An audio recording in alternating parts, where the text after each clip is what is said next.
welcome. We're gonna do this one today. Welcome. Oh no! Welcome to the stream. Ignore the failing green screen behind me. Let's turn the music off. Gosh, it's all loud. Alright. Okay. Welcome to the stream. Happy to have you. Wow. So, why am I wearing the suit? Why did I call an emergency stream today? I mean, my streams are always scheduled on Thursdays, but in particular today, I did a really bad job with the chroma key today, huh? It's all looking really bad. The state of the world is shit right now. I think we can all kind of understand that that's where we find ourselves right now. And I've been working on a YouTube video now for the better part of a month. The script has pretty much been script locked for about a week or so. I've tried recording it 2 or 3 times, and honestly, I keep trying to be a perfectionist about the stream, and so I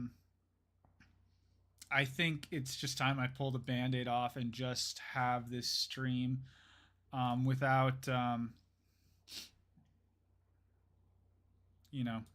without being too caught up on like all of the whistles and other shit. Before I start, I do want to quickly check the quality of the stream. Other shit. Before I start... Perfect, I can hear myself. It sounds fine. Okay. I'm going to give it like another 5 minutes for people to kind of get into the stream. So let the music kind of be quiet in the background. Maybe a little bit louder. As long as it's not distracting. And there goes the music. There we go. Okay. Just the hair down so it's not distracting. How are you doing? How's everybody's week going? This is actually absolutely distracting. I don't want to extend the stream too long, and what is going to happen is going to be pretty long. Like I said, I've been working on a video for about a month, and with every passing day, more and more stuff has been happening, and so it's been hard to like keep the script locked because it just keeps having to be updated. Like even now, the script that I have and I'm going to read is not going to be completely accurate to the day because so much stuff has been happening. But I will do my best to interject when I'm like, oh, this is outdated at this point. And then I'm going to take this stream and I'm going to edit it down within the next few days, hopefully, and I will put it on YouTube. The intention of this stream today, what I'm doing is for this to be edited and then uploaded to YouTube and promoted. So, yeah, that's what's going on. So I'm going to kind of work under the assumption that everything that I'm doing right now will eventually make its way to YouTube. When I start, at this point, I'm still just kind of waiting for maybe a handful of people to kind of get into the stream.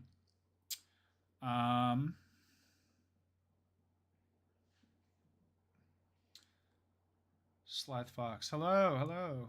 Thank you for the nice idea. All right.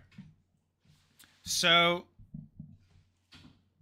most people who are familiar with me know me through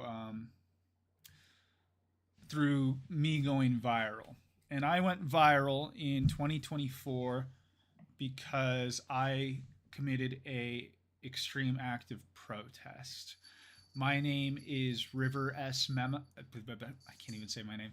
My name is River S. Mena. I am formerly known as Samuel Mena Jr. And I served the state of Arizona as a photojournalist for 2 years, working for Gray Media, AZ Family, 3TV, and CBS 5. Um, I covered the 2024 election cycle. Um, I interviewed, well, I was at the border when Donald Trump was here uh, running as candidate Trump at the time. I covered Tim Walz's visit to Mesa, Arizona. Um, and I was also present at the funeral service of Senator John McCain, to highlight a few of my accomplishments as a journalist. Um, I am most famously known, however, for having gone to the White House on the annual anniversary, the 1 year anniversary of the October 7th attacks on Israel. I went to the White House in protest of the mainstream media's coverage of what I consider to be Israel's genocide of the Palestinian people. Um, that act of protest gained both national and international coverage, because I lit my arm on fire. Um, and from the fallout of that protest, I intentionally took time away from the public eye. One, for the sake of friends and family, and two, to kind of rediscover and reaffirm what it is that I stand for, and what it is I want to do with my life, and why it is I do what I do. Since the beginning of 2026, having taken pretty much a full year to meditate on what it is I want to do, I have slowly been trying to make an effort to re-enter into the line of the public eye and continue to speak out on what I believe needs to be said. I still to this day consider myself to be a journalist first and foremost, and I want nothing more than to shine a light on what is truth, in the United States and in the world. So that is just kind of an off the cuff introduction of myself. Like I said, a lot of this stream is going to be scripted. I'm going to be reading a lot, but then I will at times interject while I'm reading, and I will kind of contribute a little bit more of my thoughts, informed by what I've observed over the last few months, and also contribute my own personal feelings, because I think what's very important as someone who isn't a part of the mainstream media anymore is to also communicate my feelings. Even journalists are people who have opinions, and I think to suggest otherwise is pretty foolish. And also, just I need to contribute to the script, kind of updates on what I've seen in the world. So let's go ahead and pull up the agenda really quick. Why is it like that? No, the agenda's messed up. Let me quickly, let me copy paste this.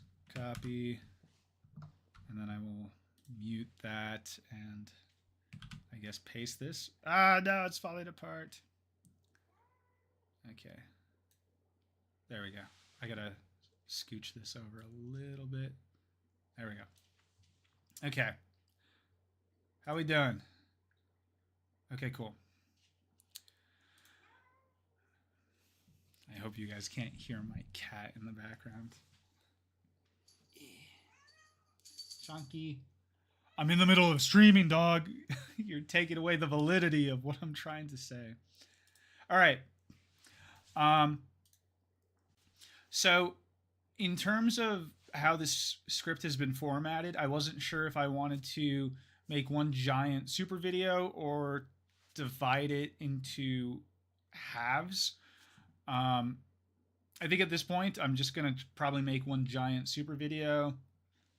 Maybe I don't think I'm gonna split it into halves, into two separate videos. I think this is just gonna be covering um, two different ideas that are both very important to talking about where we find ourselves in 2026. So, the first half of this video is going to be talking about just what is truth in 2026. And what I mean by that is like, how is it that we know what we know now, today, you know?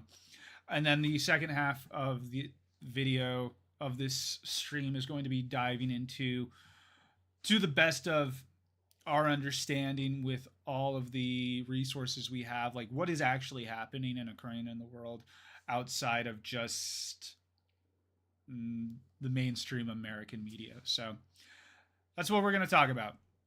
And if you'll entertain me, I'm glad to have you, and I hope you really take into consideration what it is I have to say. So without further ado, let's begin. I'm going to try to frame up my script so it looks like I'm talking right into the camera.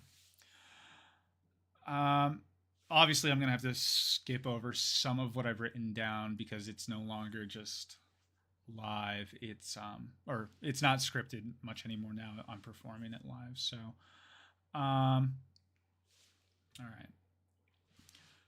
I've been meditating a lot as of recent and reflecting on why what is happening in the world as of recent truly matters. And if there's anything I can speak to that I want to tell you, regardless of where you are in your life when you're finding this video, more than anything, I want to try to instill hope back into the uneasy minds of people who don't know where to look in these incredibly trying times. I recognize that's a tall order, but if you'll entertain me, maybe I can provide you with some clarity for the future.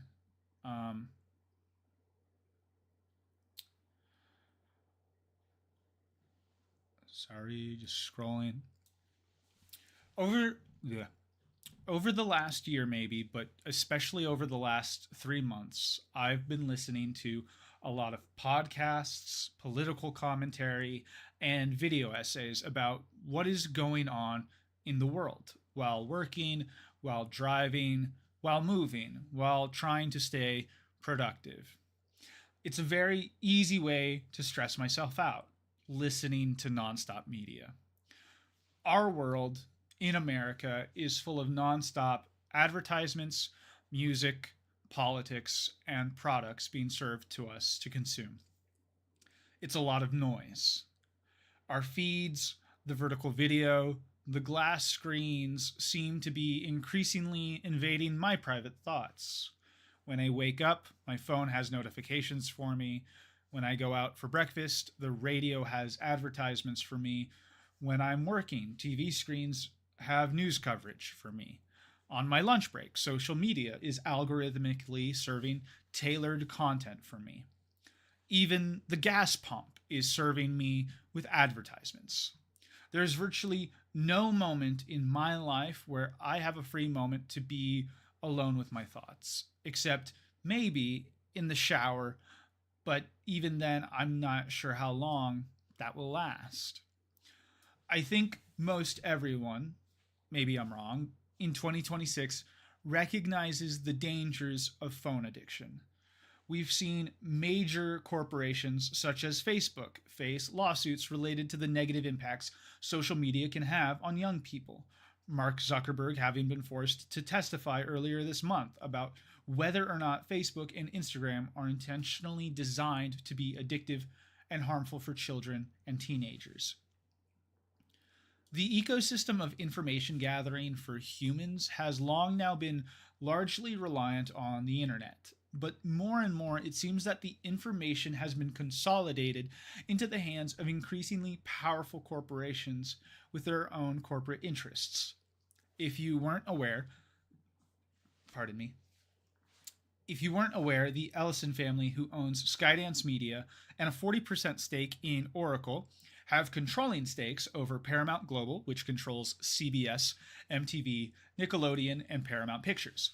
a 15% stake in the United States version of TikTok, and have launched a major bid for Warner Brothers Discovery, which would bring CNN, HBO, TNT, TBS, the Food Network, HGTV, Cartoon Network, and Warner Brothers Studios under the control of Larry and David Ellison.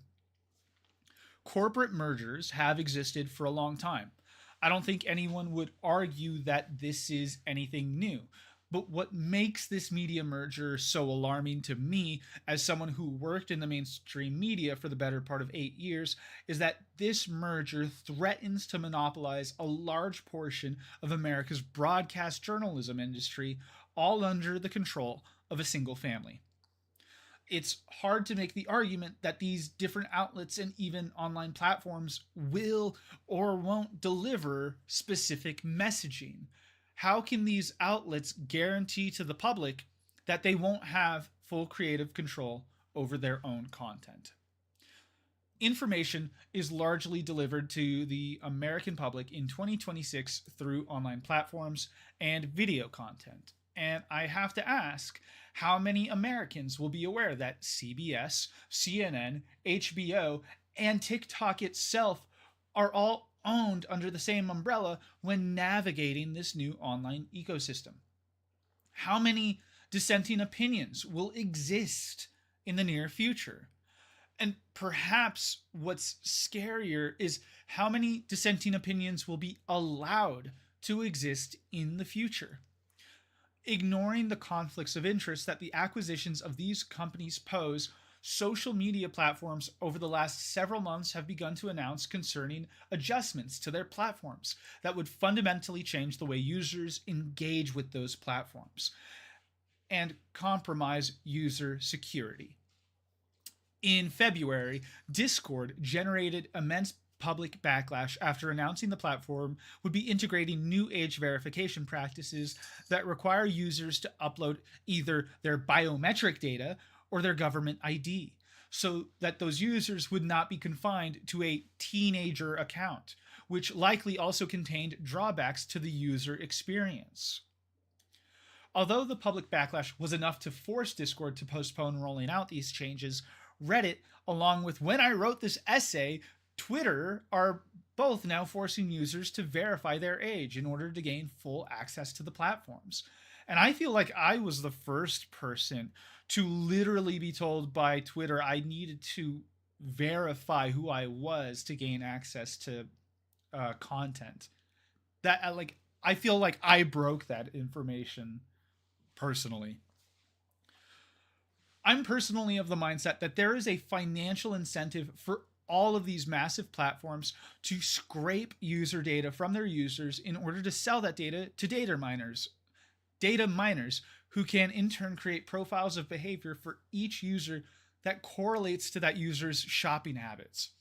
But there's an even greater risk of that data being compromised. Discord in the past has been victim to data leaks, and it seems impossible to guarantee that malicious actors won't be able to get their hands on this kind of data. As if all of that wasn't enough to make people question what might be the truth in 2026, generative AI now exists and populates large swaths of the internet.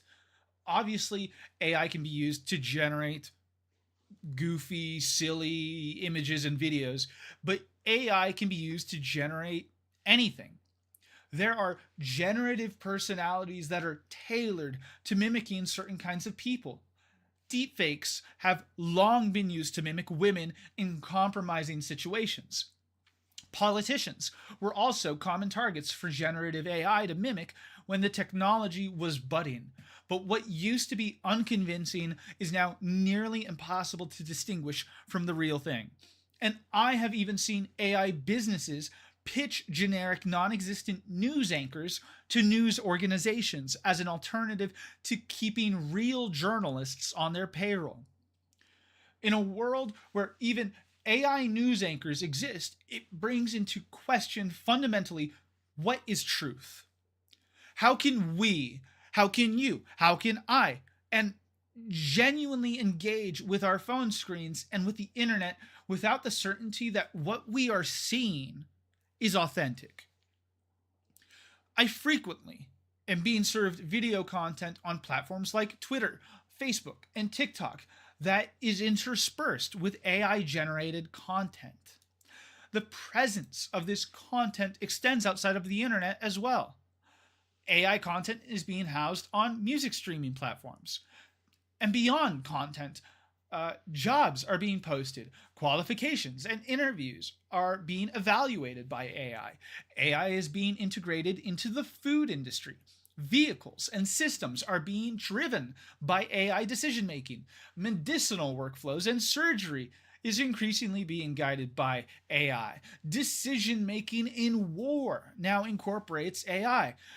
And over the last few weeks, over the last few months, or the last month, the CBS affiliate that I used to work for as a photojournalist now has programming dedicated to the active developments of AI.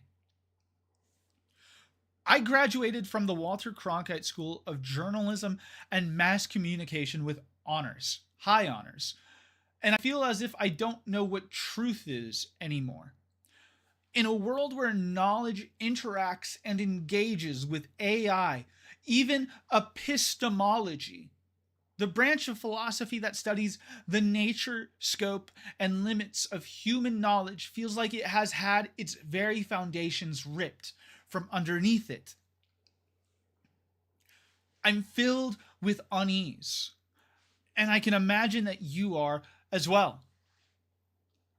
I think a lot of people are worried, not just because it's hard to parse between what is genuine, productive information, but also because it's hard to recognize what might be blatantly false, disingenuous, or serving the interests of people who want alternative narratives to take form in America. And I think it is this feeling of not knowing what the truth is, what consensus is, how your neighbors and community members truly feel about the world. It's that is most being weaponized right now in American society. Doubt, I would say, generates two things. Firstly, I would say doubt generates complacency, which in turn generates consent. When it becomes overwhelming to understand what is and isn't the truth, I feel like we can often become indifferent or apathetic to falsehoods. And in that moment of apathy is when powerful people are able to commit evil by posturing at untruths. And I need you to understand that this system of consent hasn't only been weaponized by the right. When the Biden administration was seeking consent to finance Israel in its genocide of the Palestinian people before TikTok had been acquired by the Ellison family, Jonathan Greenblatt, the CEO of the Anti-Defamation League, was caught saying in leaked audio from November of 2023 from an organizational meeting, quote, "We have a major generational problem. The issue of American support for Israel is not left or right. It is young and old. We really have a TikTok problem. We have a Gen Z problem." End quote. In the short 2 years since that moment, America has been able to take control of TikTok by making it illegal for the Chinese company ByteDance, which created TikTok, to provide the social platform unmoderated to America. I feel like I mistyped that. Whatever. You get what I mean. And here we are. It's April of 2026. We're in the second year of the second Trump administration. Half of the Epstein files have been released, and we somehow don't even feel like we've learned a fraction of what the truth is. Demand to learn what is contained in the Epstein files has notably gone down. In the fallout of the release of the Epstein files, the Trump administration has deployed ICE across cities in the United States. ICE, an agency previously dedicated to handling immigration discrepancies, now is acting as a federal police force against U.S. citizens. Pardon me. This very police force has killed 23 people so far this fiscal year, with the death of Renee Nicole Good and Alex Jeffrey Preddy infamously being recorded in Minneapolis. Even outrage over ICE's presence in United States cities has been diverted because Israel has dragged the United States into a war with Iran. We've killed Iran's former leader, along with a school full of children. We've lit Tehran ablaze after targeting their oil refineries. As a result, Iran has halted all traffic into the Strait of Hormuz, which has caused global oil prices to skyrocket and threaten an economic disaster the likes of which not just the United States, but the world honestly isn't prepared for. One disaster has been met by another, which itself has been replaced by another. Everything looks bleak. Where can we find hope?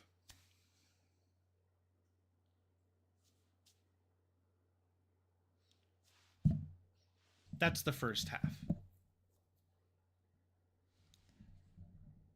Thank you for letting me speak to a little bit my experience as a journalist, having to pay attention to everything that's happened and recognize that sometimes it feels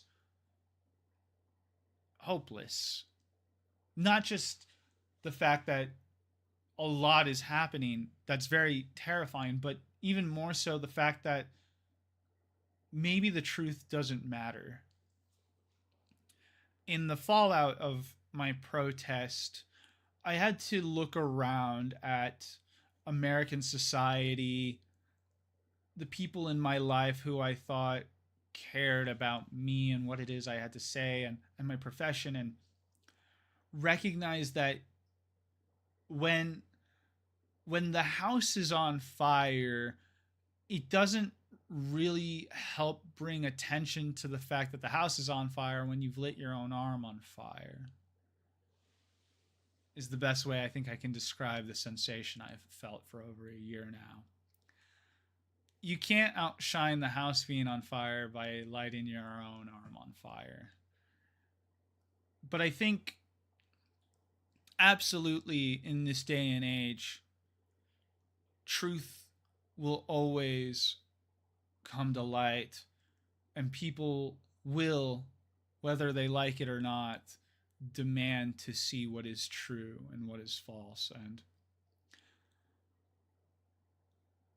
there have definitely been people and members of my community and the world at large who recognize how important the truth is. And so, in spite of the fact that I'm having to kind of try to climb my way into being a voice for the voiceless and to hold truth to power, one day I will be vindicated for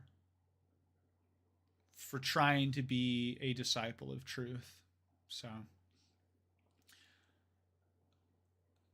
I'm going to continue to go a little off the cuff here, and then we will then pivot to the second half of what I have to say. But if there's anything I can offer to people who are kind of experiencing the same anxiety that I have felt when it comes to understanding and recognizing what truth is, I think if you stay true to what is true, you will be vindicated one day. And it's hard to stay down the path of honesty, but it's worth it. Obviously, everything I'm going to talk about in the second half of this video is also going to seem very bleak, but if I can interrupt and try to provide any sense of comfort right now in this moment, is that your neighbors, your community, the people that you interact with on your day to day, even if they're not your friends, they may be people you meet at the grocery store who who bag your groceries. It may be the person delivering you food. At the end of the day, we are all a community, a community of people who, in spite of everything, are willing to laugh, are willing to find joy in the benign. And it is those members of my community who fill me with inspiration and make me want to persist in the face of nihilism. So I hope you will continue to, in your day to day life, continue to seek out joy and reasons to celebrate, in spite of what are difficult times for us right now. So, thank you for letting me say that. I'm going to quickly take a look at the stream. How can we avoid the negative part of it? The negative part of truth, untruths. So I think to speak to misinformation and AI and the mainstream media being very clearly bought out by the Epstein class, it's very important to practice a degree of doubt, and skepticism in everything that it is that you consume. I mean, April Fools was yesterday, and honestly, like, I think April Fools might be a really good example of how to, like, recognize when something may be sensationalist. If your gut reaction to hearing a piece of information is to immediately blast it, I think it's very important to try to verify that information. In terms of trying to combat the mainstream media, I think it's important to separate narratives from nouns, I guess. If America is talking about the successes of the American military abroad, if you were to remove the words America and Iran and Israel and simply had them vague and then evaluated what the narrative is in that manner, how believable is the narrative if you assign, like, words like we did this or whatever? Like, does it seem to be presented as propaganda, or does it seem genuine and honest? And I think it's also important to try to pay attention to news outlets that are abroad when it comes to global reporting. By no means do I celebrate the BBC, but the BBC is an outlet that is stationed outside of the United States. I definitely try to keep up on Al Jazeera's reporting, but at the same time, you also have to recognize that Al Jazeera is based in Qatar, who has its own political interests. When it comes to trying to dissect domestic coverage of what's happening in the world from the mainstream media, that's a lot harder. I continue to be very skeptical about, surprisingly, how quickly ICE withdrew from Minneapolis when I see all over some of the different timelines that a lot of stuff is still happening in Minneapolis. Recently, I heard that that ICE shot a person in the leg, but because it wasn't lethal, it didn't seem to gain a lot of attention. And again, even what I'm saying right now, please take with a grain of salt, because I haven't verified that information myself. It's very, very hard right now in today's day and age to be aware of truly what is happening in the country. But do your best to build up a ecosystem for yourself on the forms of social media that you occupy. Like, this is a person who I do trust. I don't think I would even like really trust outlets unless they're small teams of like, and you know every single name of every person on that team. I think now more than ever, independent journalism is invaluable. But like your CBS, your CNNs, the New York Times, like even nowadays, I truly take everything that is reported by all of those outlets with a grain of salt. Um, the only outlet that like I allow myself to believe a little bit more than I should is PBS and um, NPR. I don't really listen to NPR, but like they're both publicly funded and supported by the public, and because of that, um, I truly trust them far more than I do any other form of um, any major news outlet. You need to support our independent journalists, pay for it, and move away from the mainstream media. Well, and I'm not going to read the what was it? What's it called? Uh, Shit, I hate it when I forget how to speak English. I'm not going to read the speech that I wrote when I protested a year ago. One, because I don't have it on me, and two, it that speech also like lasted an hour. But my speech that I wrote before lighting my arm on fire took great issue with the privatization of journalism in general. If you're able to find that speech and read it, like you'll understand how much I agree with your statement, Slyth Fox. Um, okay, let's continue on.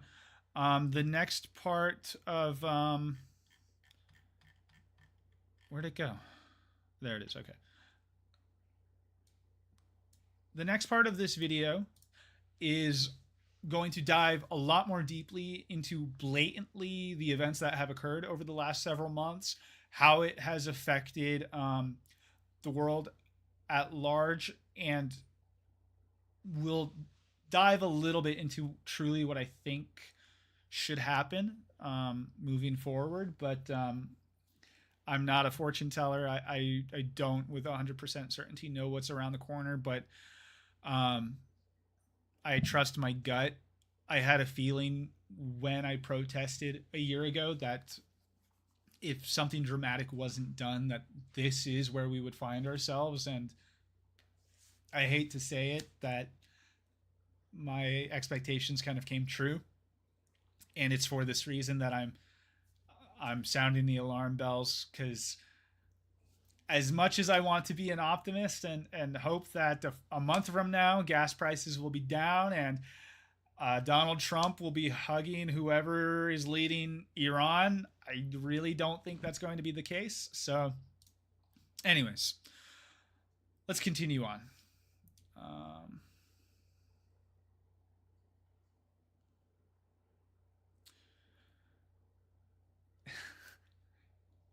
It is March 8th, 2026. Why does it do that? It skipped all the way back down. Goodness gracious. From my best estimations, a global catastrophe is actively unraveling and will change the lives of every person on the planet dramatically within the next 2 weeks. It is March 24th, 2026. The global world order is not what it was a month ago and will likely never go back to how it once was. It is April 2nd, and I wasn't fast enough at putting this video out, so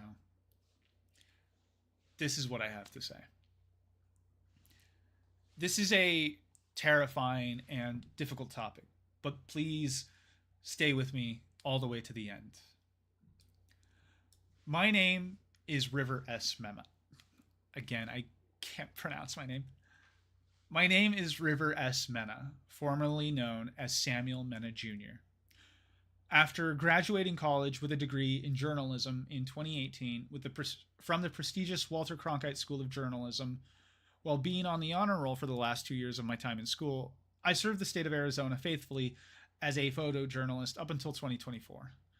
In October of 2024, nearly a year to the day of the anniversary of the October 7th Palestinian strike on Israel, I engaged in an extreme act of protest against the United States government by lighting my own arm on fire in front of the White House to display my disgust with our government's financing of what is a genocide at the hands of Israel on the Palestinian people. What does any of that have to do with where we find ourselves in this moment, you might be asking? Well, we'll come back to my 2024 protests later. But right now, I want to talk about what is on everyone's minds.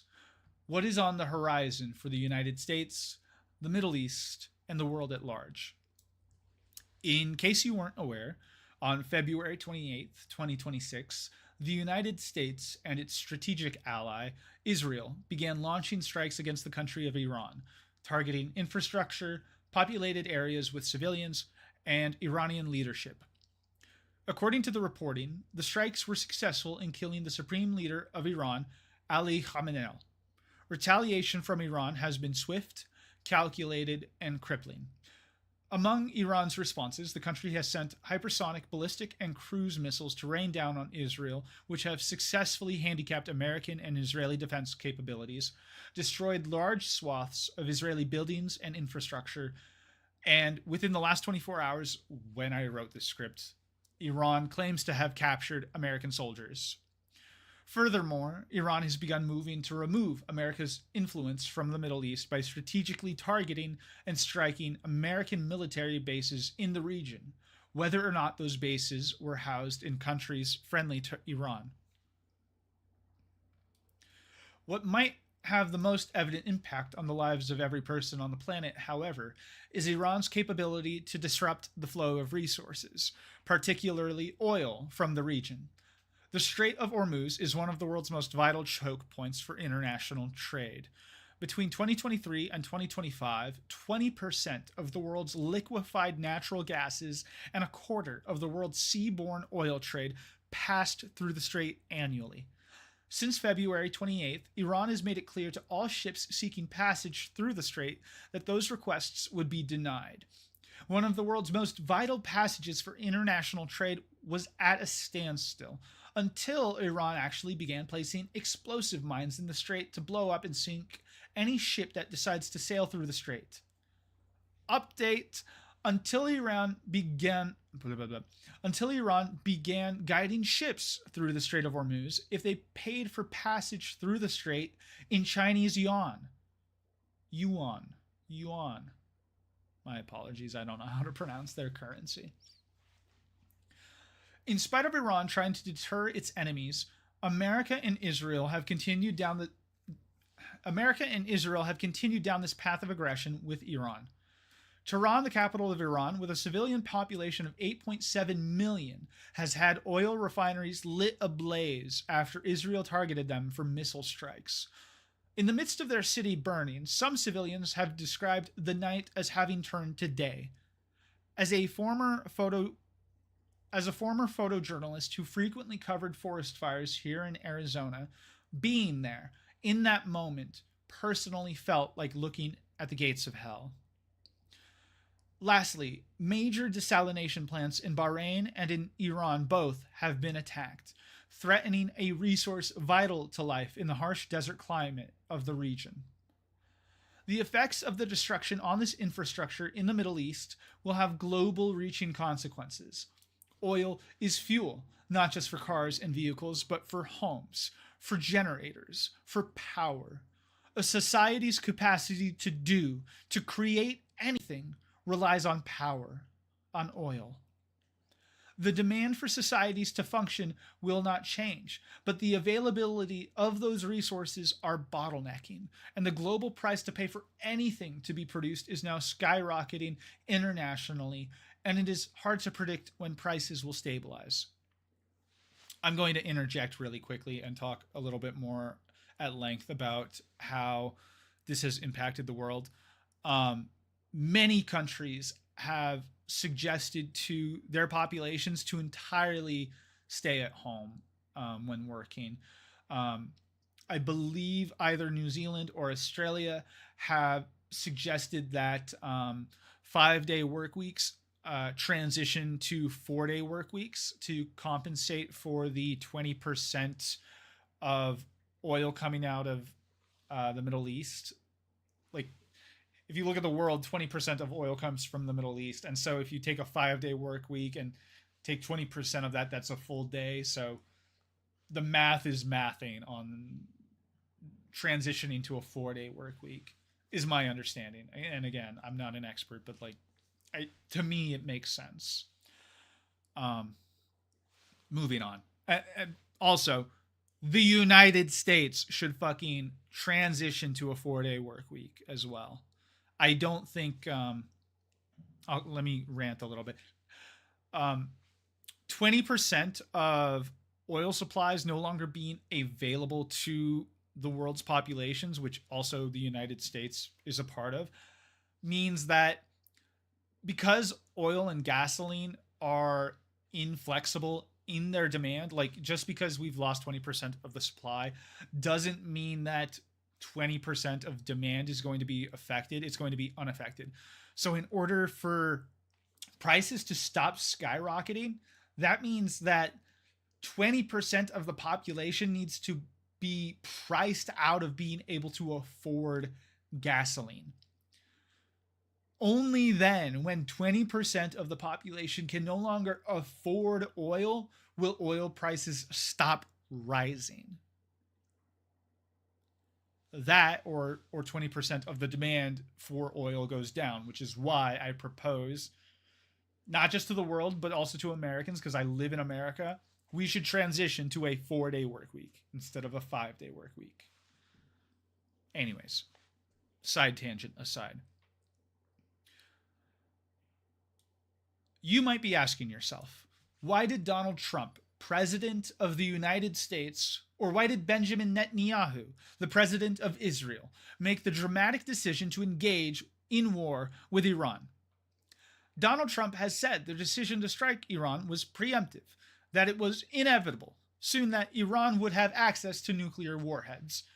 But that has been a narrative the United States has bestowed on Iran for decades at this point.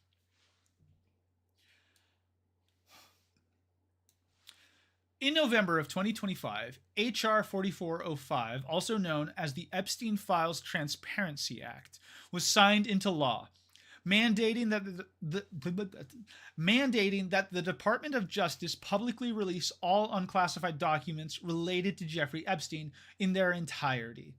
The Epstein Files, if you are somehow still in the dark about their contents, are a body of documents detailing the criminal activities of American financier and convicted child sex offender Jeffrey Epstein and his affiliates.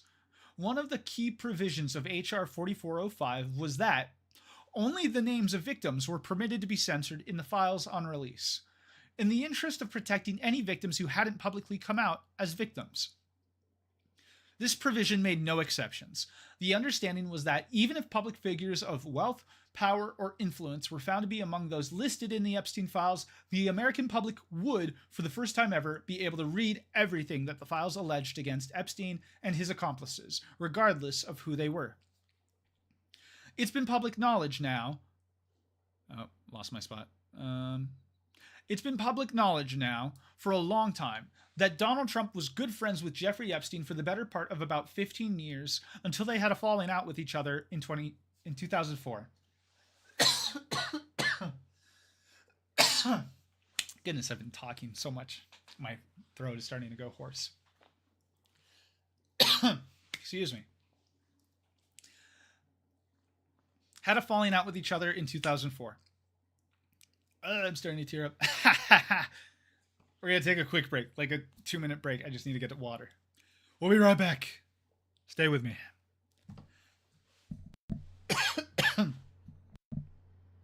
Microphone turn off.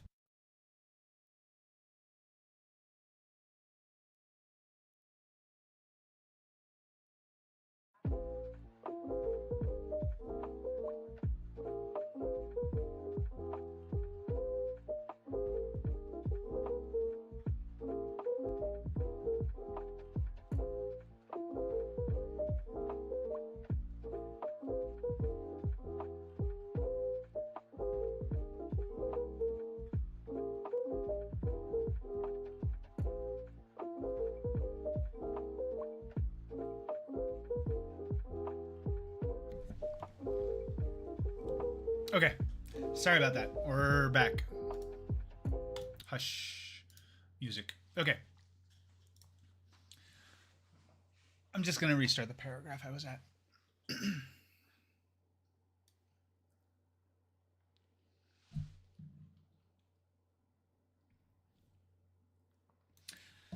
All right.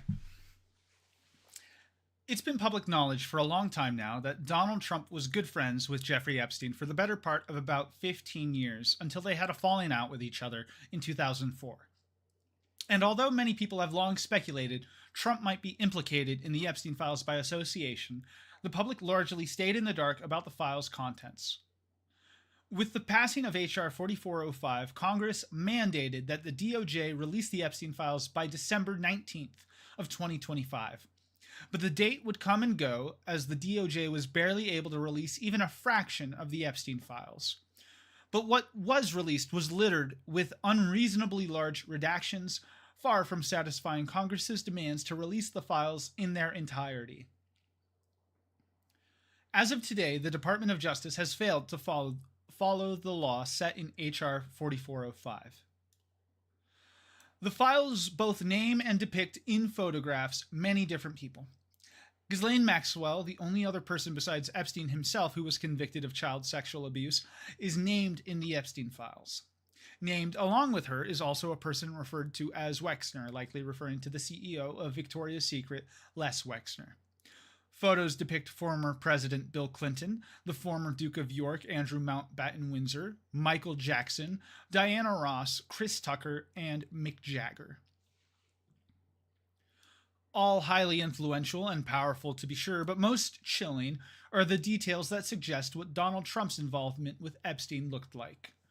Trump has previously on record said with New York Magazine in 2002, quote, "I've known Jeff for 15 years. Terrific guy. He's a lot of fun to be with. It is even said that he likes beautiful women as much as I do, and many of them on the younger side." End quote. Contained in the records the DOJ released are FBI case file EFTA 000-20518 dated October 2020 that contains an allegation of rape involving Trump. An unnamed individual alleges, quote, "He raped me," and Donald J. Trump had raped her along with Jeffrey Epstein, end quote. Not end quote, sorry. "Some girl with a funny name took me into a fancy hotel or building. That's how it happened," end quote. The release includes an email sent by the Assistant U.S. Attorney General of the Southern District of New York in January of 2020, stating that Trump traveled on Epstein's private jet many more times than previously had been reported. On one of these flights, Trump, Epstein, and a 20-year-old passenger were the only passengers. Among the DOJ-released FBI complaints is file EFTA 000-25010, a document that details an online tip the FBI received regarding a victim of Jeffrey Epstein. The submitted text from the online tip alleges that in 1984, at the age of 13, the victim was sex trafficked by her uncle and Jeffrey Epstein. She claims that while she was pregnant during this period, her newborn daughter was murdered shortly after birth and disposed of in Lake Michigan. Of the information the FBI case file prompted the victim to fill out, Epstein is listed as the subject and Donald Trump is listed as a witness.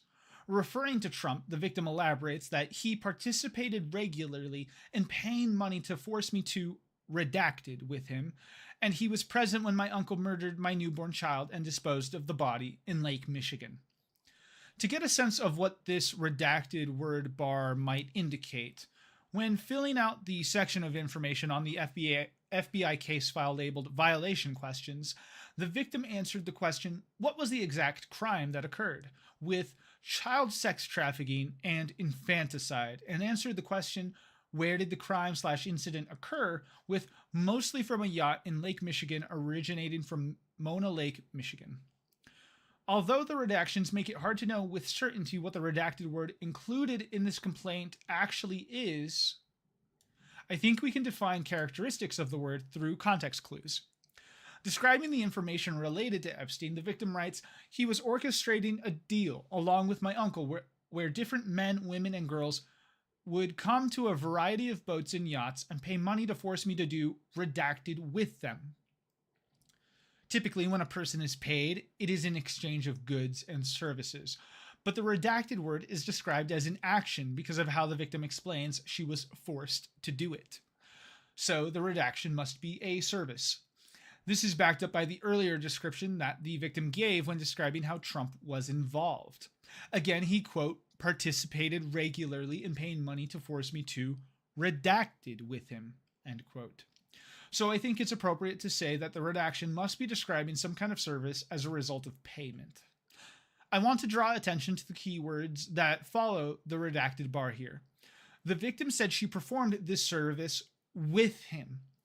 The words suggesting it was an action that was not just by herself, but performed along with Donald Trump, something he performed of his own volition for free. It begs the question, what kind of service could Donald Trump in 1984 have paid a 13-year-old to perform with him? Why would the victim have reported the service to the FBI in a complaint that details the murder of her newborn child? And what could the service have been that the FBI felt it necessary to redact the verbiage? On March 18th, during remarks on the House floor, Representative Dan Goldman presented to the House and described in detail an accusation in the Epstein files. The accusation Goldman describes is from a woman describing the interactions she had with Donald Trump when she was between 13 and 15 years old. This is me interrupting my script.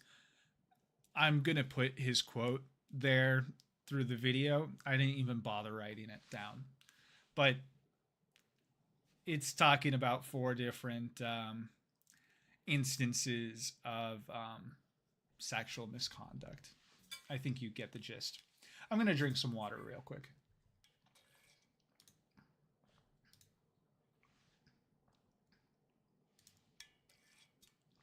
Okay.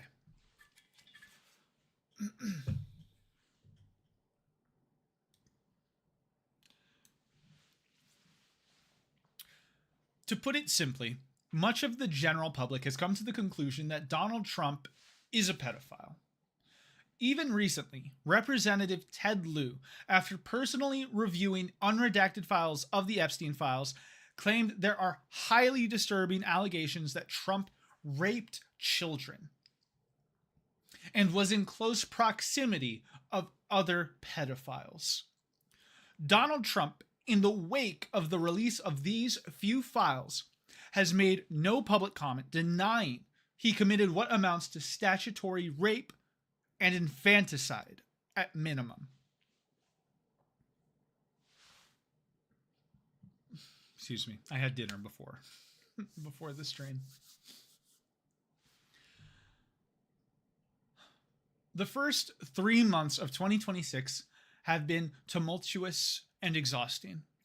On day 3 of 2026, America had attacked Venezuela, abducted their president, Nicolas Maduro, who is still being detained in New York, and instilled new leadership for the country.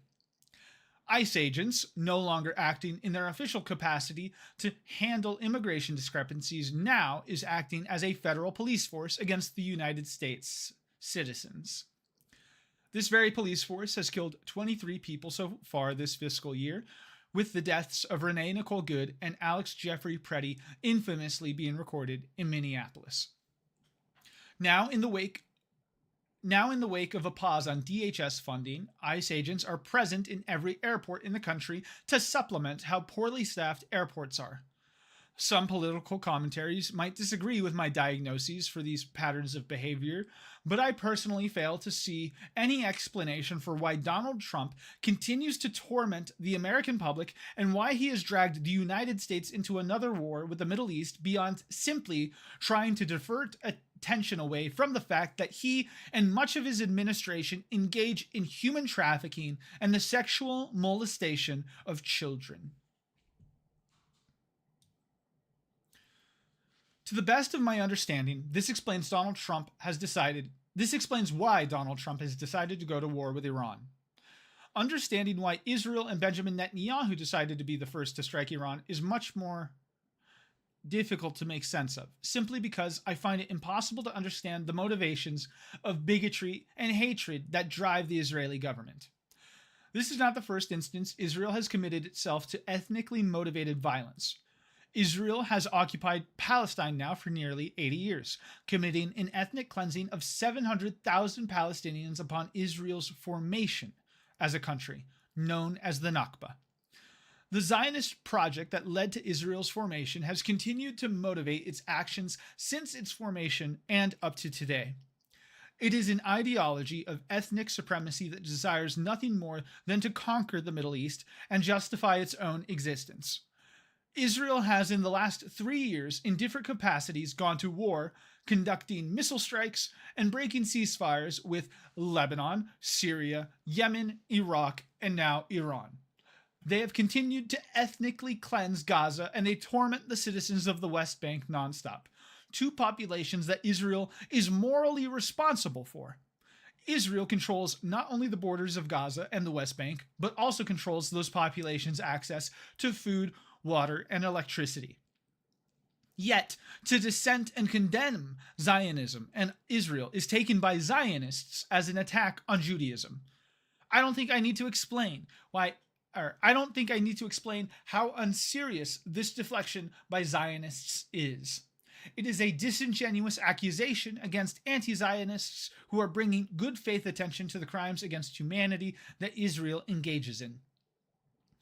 Thankfully, recent polling in U.S. public opinion shows that towards the end of 2025, a majority of Americans now hold an unfavorable view of Israel, primarily driven by concerns that Israel is committing a genocide against the Palestinian people.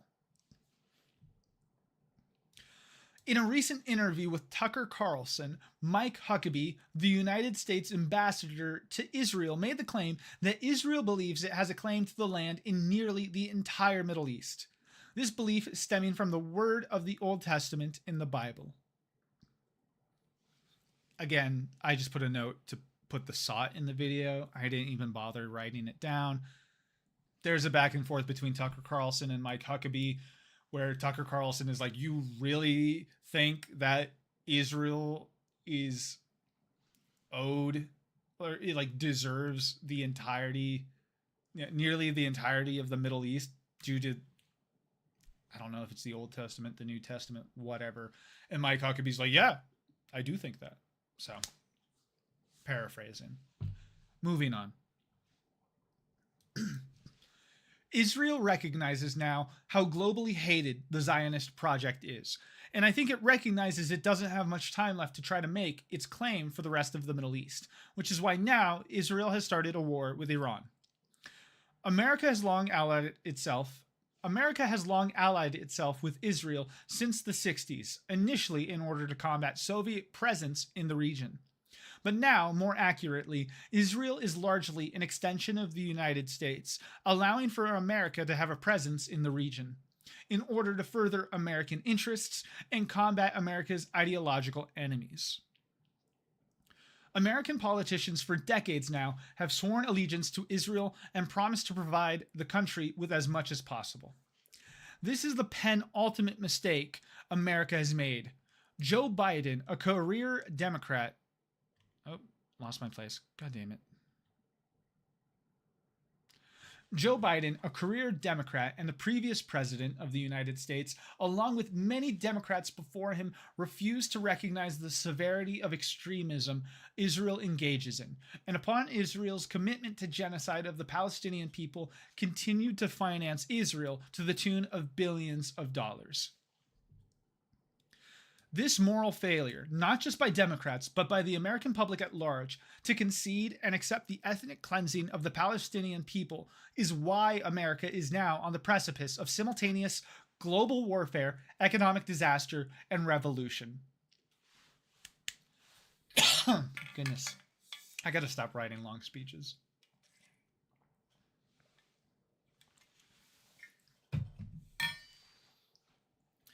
By allowing ourselves to turn away and accept the mass murder of an ethnic group abroad, paid for by our own government, We failed to have the foresight that the very instrument of settler colonialism would soon come home to roost in our very own backyards. It is us, the United States of America, and Israel that now threaten the stability of the rest of the world. We are the Third Reich in this 2026. For many of you, and even for myself at times, I can feel hopeless. What can one man do? How can one voice stand out in all of this noise? Are things hopeless? No.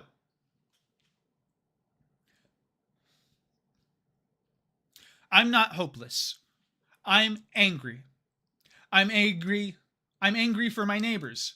I'm angry for my community. I'm angry for the people of Iran and Palestine and Venezuela and Cuba and anyone who simply wants to live a life of peace in their communities.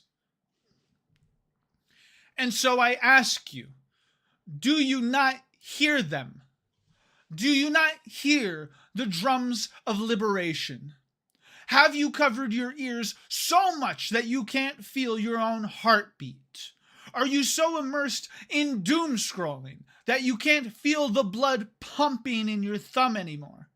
Are you so helpless that you can't see how much your neighbors need help? We are not dead yet. The drums are beating. Do you still feel the sun on your skin? Can you not see the trees dancing in the wind? We are not dead yet. My skin may be singed, but my heart still beats. The United States, Israel, Iran, China, it doesn't matter where or who. All of us bleed red, and the people will make our voices heard. We've asked nicely enough times. It's time we took measures into our own hands. I am of the opinion that all of the following must happen in order to prevent a world war and prevent a global economic catastrophe. If these demands cannot be met, the citizens of the United States must secede from the United States federal government. 1. A radical tax on unrealized gains needs to be made against the capitalist class in order to pay off the national debt. If the wealthy and corporations aren't taxed for the insane profits they enjoy, we won't be able to escape the spiral America has found itself in, nor provide reparations for our terror. 2. ICE needs to be abolished, and its leadership needs to be held accountable for the murders that the department committed. 3. The United States needs to immediately pull out from the war in the Middle East, immediately stop financing the state of Israel, and call Israel's war with Hamas what it is, a genocide of the Palestinian people. Additionally, the United States must ensure that Iran has full unquestioned autonomy in conducting trade how it best sees fit, especially in regards to the Strait of Hormuz. 4. Release the Epstein files in their entirety without redaction, save for the name of victims of sexual assault. 5. Any and all politician found to have committed sexual assault against a minor must be removed from office and held accountable for their crimes in a court of law, deliberated by a jury of the American people. If the American federal government is not willing to meet every demand the American people make, every effort must be made by the American public to dissolve the federal government and revert all 50 states and territories into independent bodies of geography. Why the fuck is it blurry? God damn it. I was popping off and the camera's blurry. Whatever.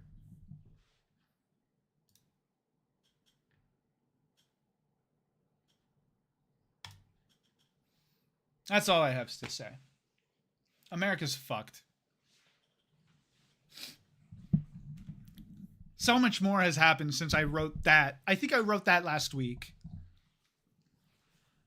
I wanted to finish it in time for No Kings, but I work a 9 to 5, so I couldn't finish it in time. So I read it now. Um,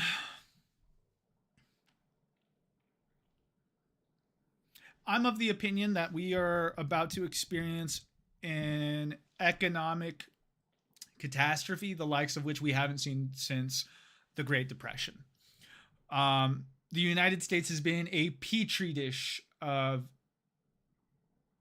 just bad financial decision making after bad financial decision making before the Iran war. The AI bubble is starting to pop. We've seen it from Disney pulling out of AI. We've seen what is it? What's the video generation thing that I don't give a shit about AI and their companies, but I've been listening and hearing that they're like not using ChatGPT to generate videos or whatever, and the AI bubble's about to burst. Then you've got American Treasury bonds being sold off in mass, I believe, by Japan, who is the largest holder of American debt in the world. So there's that. You've got the Strait of Hormuz now being blocked to anyone who's not willing to pay them in Chinese yuan, whatever.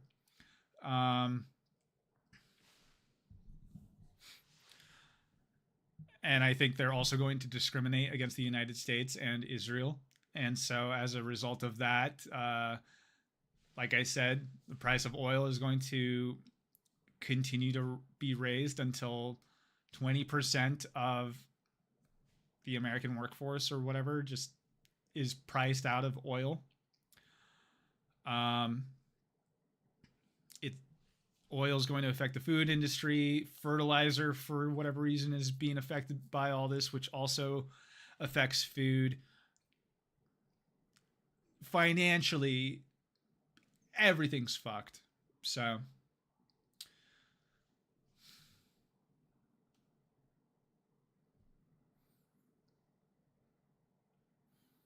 I'm not an economist. I'm not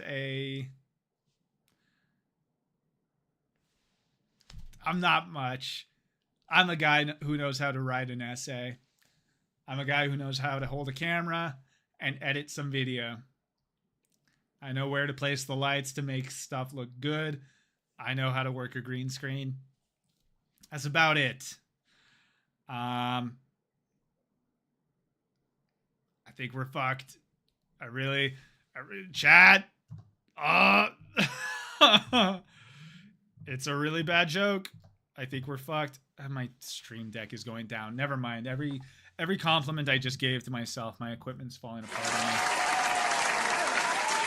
Okay. I did not mean to hit the soundboard. Okay. Oh, I also failed to like update this. I keep forgetting about this thing. That's where we're at. Those are my feelings. Those are my thoughts.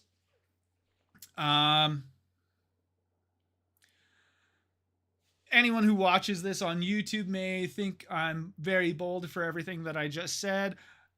Genuinely, there is no room or time at all right now to not be as radical as the times demand. We are moving at a pace that is very difficult to pay attention to, even if you are a trained and educated journalist such as myself. I sincerely doubt that many of my contemporaries in the mainstream media will have the opinion that I have, but I also think that's because they are feckless and lacking of any human integrity or spines.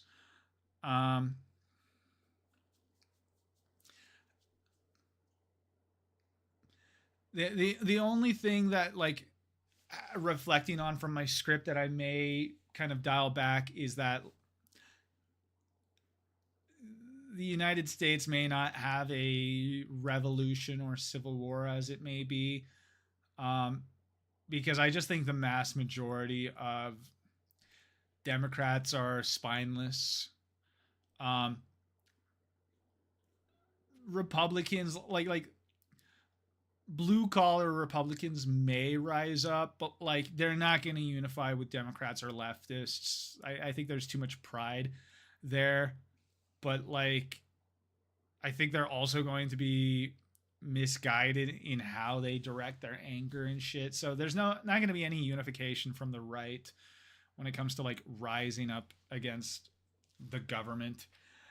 Democrats are pussies. And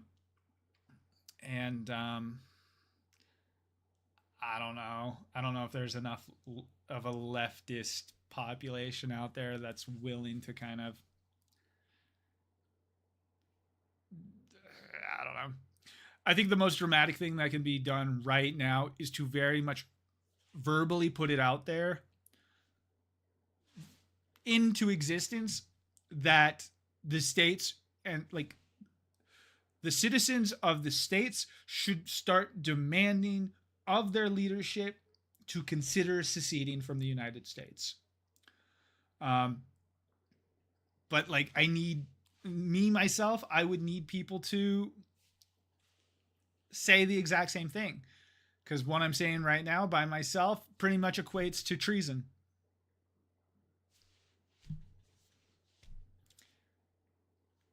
We are being arrested for thought crimes. To dissent from the United States government is, I have a big target on me, and I have for a long time, but they never ended up doing anything with my protest over a year ago. So I get to sit here in my chair and continue to say some genuinely, I don't know. I don't concede to it being treason. I'm a patriot. Fuck you.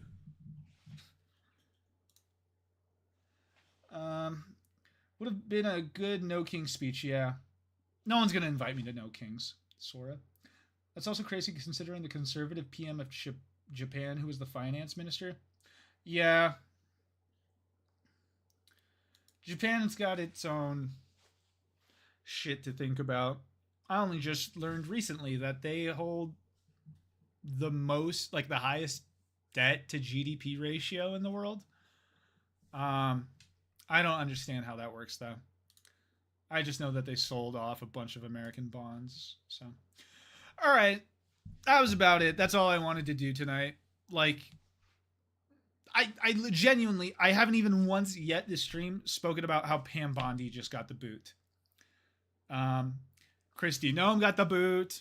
Pam Bondi just got the boot. I was hearing rumors on Twitter, maybe elsewhere, I don't know where I read it, that Kash Patel might have gotten the boot, but take that with a grain of salt because I don't think anyone's reporting on that. Let's look, actually. Let me look. Kash Patel fired. Trump to fire FBI chief Kash Patel after Bondi. No, oh, it's just a question mark. Times now.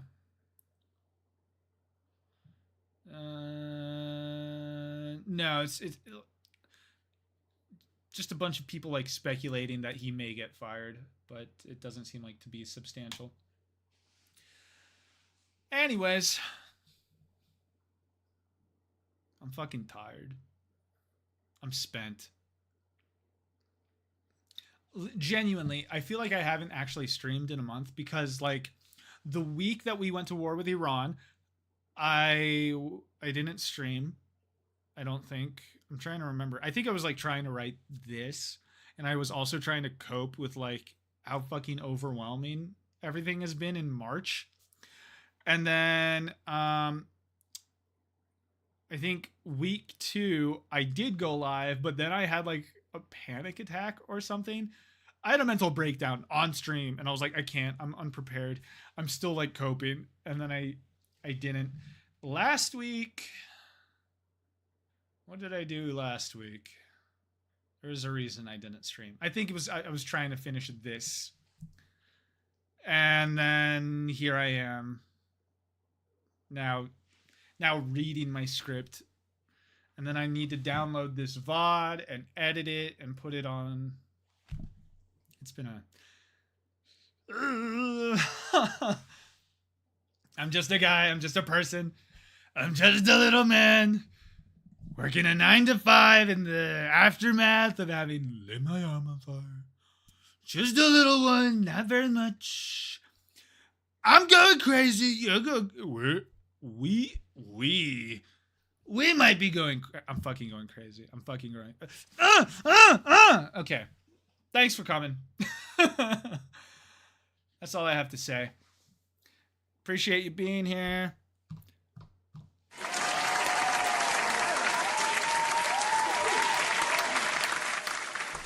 Fantastic. Hasta luego. Good night. Pay attention to the YouTube. I will hopefully have something edited soon. Fingers crossed. Don't lose yourself. Don't kill yourself. Don't lose yourself to everything that's going on. Reach out to people in your community. They're stressed. You could be stressed together, and then by being stressed together, maybe you'll be less stressed because you're with other people who are stressed. But like, it's not toxic. It's not like a toxic, we're both stressed and now it's proliferating. It's healthy. We're both stressed, and our presences combined will help us both kind of, you know what I mean? Okay.